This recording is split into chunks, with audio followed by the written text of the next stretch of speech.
Hey everybody, Germa's Coastyard here, and in today's episode of Germanator Studios, we are going to be finishing up the roller coaster project we started.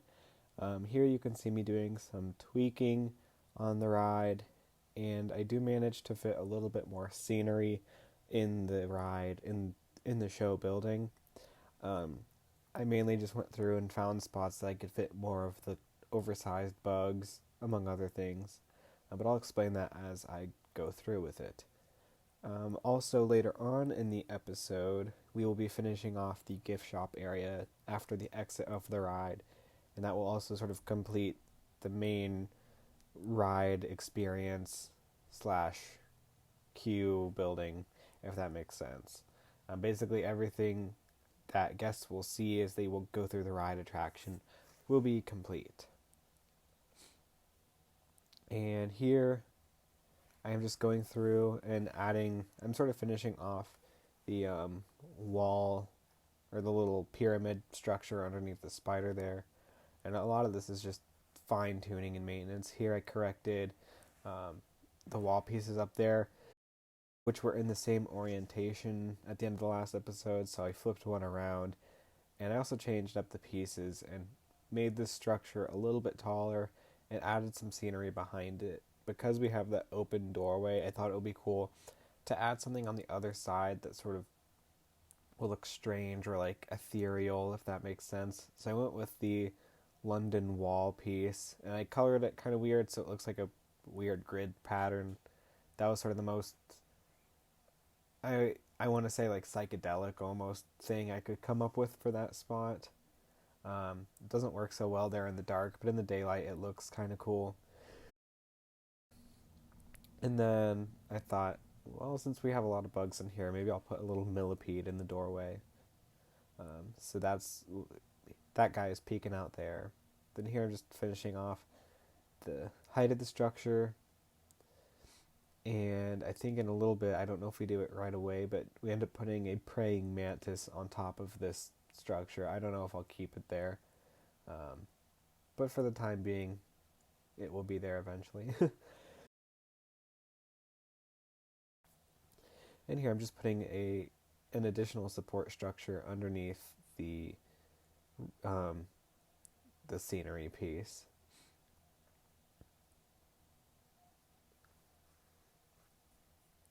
And somehow, on the subject of putting in additional scenery, I I don't know why I struggled with it, but I think I just needed some time away from the project, and when I came back, it felt very easy to put in more scenery. I was able to find spots for things. For instance, the giant beetle right there, which I thought is nice because you don't really see it coming around that turn, and not till you're going over the hill. So that'll be a nice like surprising element, I think.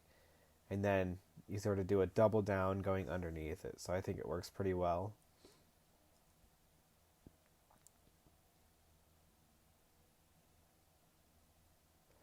And this is one of the things I did do some work off camera um, after the fact, after I filmed this footage. So you can see right now, and most of the work you see done is on camera, but there are some things I went in and did off camera, mainly like putting in structural supports underneath the beetle, etc.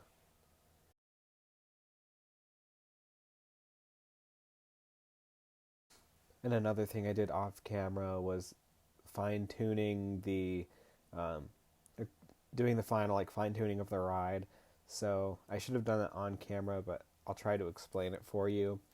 Basically, when you are in the little when they're in the rides menu, if you click on the gears, you can set a dispatch interval, which sets the time in which the ride has to send a train. So you have a minimum waiting time and a maximum waiting time. And I started by setting both to 45 seconds because for most roller coasters, a 45-second interval, this is in Rollercoaster Tycoon specifically that I'm talking about, but in most cases, a 45-second interval is sufficient for proper spacing, and when the ride is open, there won't be any cascading or trains stopping on the brakes, on the mid-course brakes. Um, So the 45-second interval worked, and then I just adjusted the maximum time to 50 seconds just to give it a little bit of leeway, because the ride will adhere pretty strictly to that if you set that interval. And right here you can just see me putting some locust pieces in, um, just some more scenery just to make it less dull, if that makes sense. And that way there's a little more to see and to look at in the ride layout. And here I thought I might put a butterfly on the side of the museum just to add a little splash of something else. I don't know if I'll keep it there. Now here, you can see me, I'm at the front entrance. In a moment, I'm going to place the karaoke concert. Um, this is not a project we're starting right now, but I usually like to have a concert hall in each of my theme parks, so I decided if I was going to have one in this park, this is the spot where I'd put it, by the front. And if we're going to put it in there, I want to know where the access road will be in the end, because I want to have an access road going to the show building, which you can see me placing now. Now this will all be masked in the end with other pathways, but I will use that area where I painted on the terrain to account for where it will be, so I can put in proper gateways and leave buildings away from there. So you can see me working on that garage door now. And I decided to put it out by one tile. I'm pretty confident, well, I am confident that we're going to wrap the current structure of the building with something to make it look more futuristic. And if and when we do that, I wanted to account for that when I designed the garage door. So I wanted to bring it out one tile, just to be certain that when we adjust it and when we finish off the exterior of the building, the garage door won't need to be adjusted. Hopefully it won't need to be adjusted, I should say. And here I ended up getting rid of the fences. You can see me placing, well, only the ones at the valley of the track, because I placed a fence under it, and you'll see where I do that right here. And I decided that the track is above the height of someone's head, or would be above the height of someone's head, so you don't have to necessarily worry about it being a low zone. And that's just the rule of thumb I go for when I'm designing in Rollercoaster Tycoon. However, the specifics are on that in the real world. But I do generally, when I have attractions, try to put fencing around the low zones. And yeah, so here you can see me doing a little bit of custom supports using the scaffolding pieces.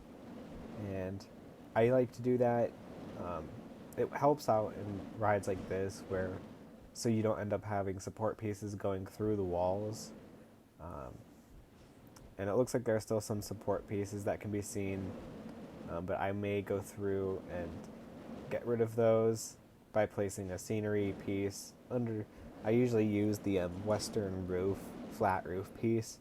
If you put it on the same tile as the support and sink the scenery piece under the ground, the support will disappear.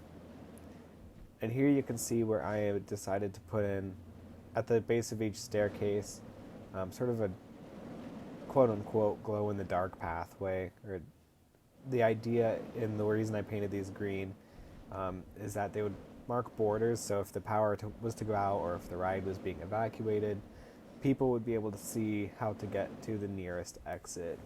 And you'll see here in a moment, you'll see it in a moment, but where the garage door is, I moved this small door from one side to the other because it's fewer steps to get to following that pathway. And generally speaking, with egress in an emergency situation, you want exits to be as close as they can be. You want to be able to exit the building as fast as possible and in as short of a distance as possible. So I tried to consider that when I did the design. And here we're finally moving on to the gift shop area, and I'm pretty proud of how this turned out in the end. This is something I found out on accident, what you can see me doing, and I didn't even get it right on the first try here. When you use the M. Brooks cheat code to be able to place pathways on the same tile as a wall piece. That most of the time does not work for ramps or staircases. It's just a weird mechanic of the game. But I found out on accident that from certain angles, or if you do certain steps before placing pieces, you can get them to go where ramps are, and you can see it worked most of the way along there. But that's actually because um, the ramp is placed on the outside portion. It's placed on the adjacent tile to the ramp. The wall piece is. It's not the same tile as the ramp, and where it intersects with the ramp is a flat piece. If you can see that there on the right.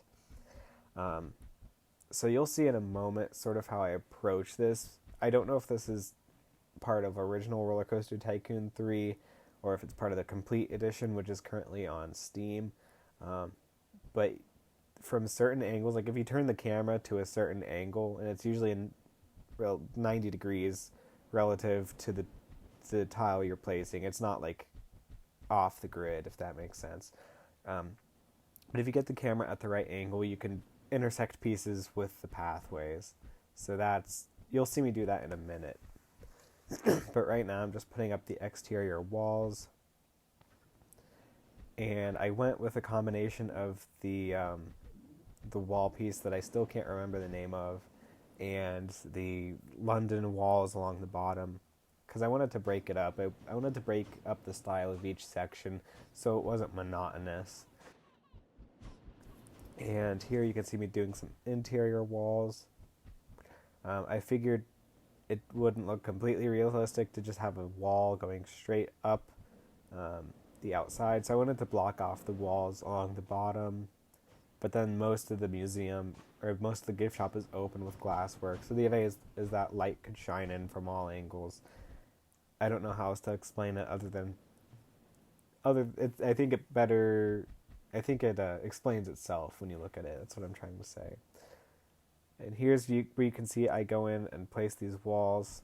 This one, the wall piece wouldn't just fit into that spot. I had to sink it down under the ground, I believe. And then somehow I was able to fit it in there. It's one of those things where you just figure it out as you do it. But the wall piece, you can see the slate wall I used in that spot.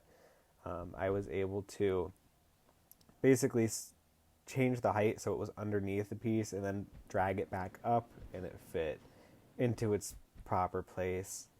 Again, it's difficult to describe these things to you. It's more of just a thing you have to get right to understand how it works or how to do it. So you can say I left a couple spots where I'm going to place the stalls. I ended up going with a stripy t-shirt stall because I thought that might look like a mummy wrap, and then a safari hat stall.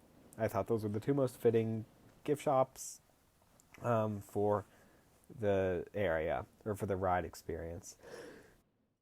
And you may have seen when I named the gift shops, I end up naming the ride Osiris Into the Tomb. So I did some brief research beforehand, and in Egyptian mythology, Osiris is essentially the king of the dead, or the underworld. I don't think the underworld. I think Anubis is the god of the underworld, but Osiris is essentially the king of the dead. So I thought that would be a fitting theme, and it would make it not too connected to any one franchise or another. And there you can see me putting in some skylights, and then the air conditioning units. That's all pretty straightforward. And here I'm finishing off the pathways. One thing I will point out first, though, is when you saw me place the skylights, I ended up putting them one block above the roof just to have a little bit of separation and help it look more realistic. And when they were level with the roof, there was a bit of a gap where they looked sunken into the roof, and it just didn't look very structurally sound. Here I'm putting in a couple fountains on the outside and finishing up the hedges, and then I'll do some trees to continue that theme of using the sugar pines and the green bushes. And even the flower beds are relatively similar in design to the front of the museum.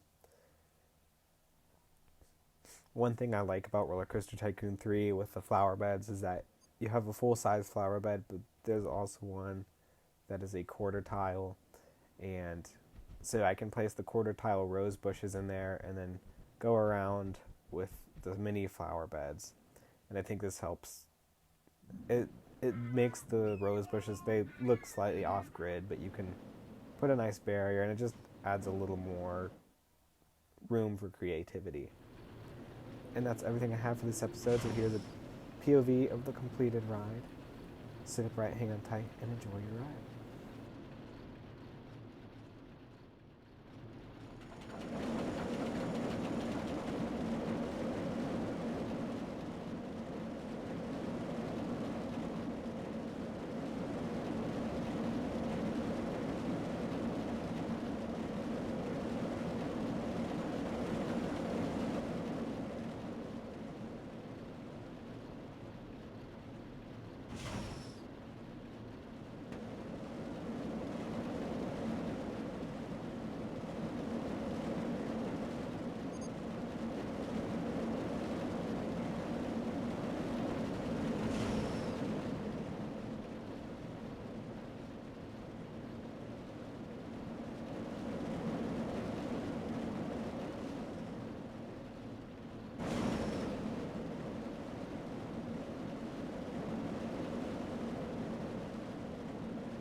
Alright, everybody.